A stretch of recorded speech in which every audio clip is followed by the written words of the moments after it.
राम राम. नमस्कार शेतकरी मित्रांनो, मी अर्चना चौधरी. सुनील भाऊंकडे येण्याचा माझा हा दुसरा प्रसंग. पहिल्या प्रसंगात मी सुनील भाऊंकडे त्यांचा मका बघायला आली होती, खडे मिठाचं हे करायला. तेव्हा मी एस कल्चर आणि सगळे कल्चर नेले होते, NPK, फुगवण वगैरे. आणि मग मी ते वापरले. त्याच्यापासून बनवलेलं शेणखत आणि स्प्रे याचे खूप रिझल्ट माझे छान आले. म्हणून मी आज भाऊंकडनं हे नवीन कल्चर आणि डुकरांसाठी ते कल्चर असे सगळे मी परत आज घेऊन चालली आहे. हे की परत मला छान म्हणजे रिझल्ट मिळाल्यामुळे मी वापरायला घेऊन चालली आहे.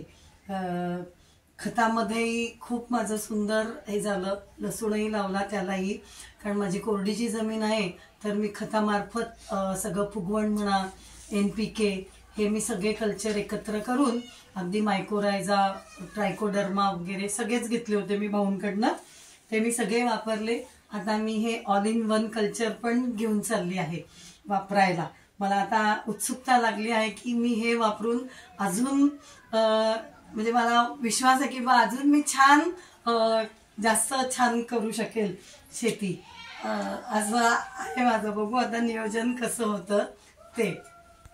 सुरुवातीला माझा याच्यावर विश्वास नव्हता, त्यामुळे मी स्वतः हे बघण्याकरता, कल्चर ते सगळे बघण्याकरता आणि घेण्याकरता आणि साईटवर स्वतः शेतावर जाऊन शेतातला मका बघितला. त्याच्यामुळे माझा याच्यावर विश्वास झाला आणि मी आता याच्या पुढे हे वापरून स्वतः याचे रिझल्ट बघेल आणि मग नंतर परत डेव्हलप करेल. आधी ते तयार नव्हते. मी म्हटलं मी नवीन कल्चर घ्यायला चालली, तर मला म्हणे मी पण येतो म्हणे. मग भाऊंचा मका मला ते लसणाचे ते काय लसणचे काय लसणाचा लसूण लावला. तर 10 दिवसात माझा लसूण एवढा सुंदर झाला की माझा स्वतःचाच विश्वास नव्हता.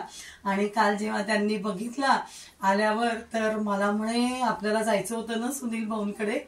मी तर आधी तर एकटीच येणार होती, नाहीतर ते म्हणून आज त्यांना ते पण आले की नाही बघू बरं काय.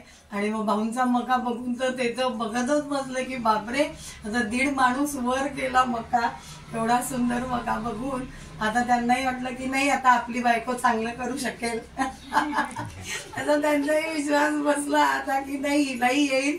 नाही तर ते म्हणायचे काय तू हट्ट करते शेती करायचा, काय हट्ट करते, कशाला उगाच हे करते. पण आता त्यांनाही विश्वास बसला की नाही ती पण करू शकेल म्हणून.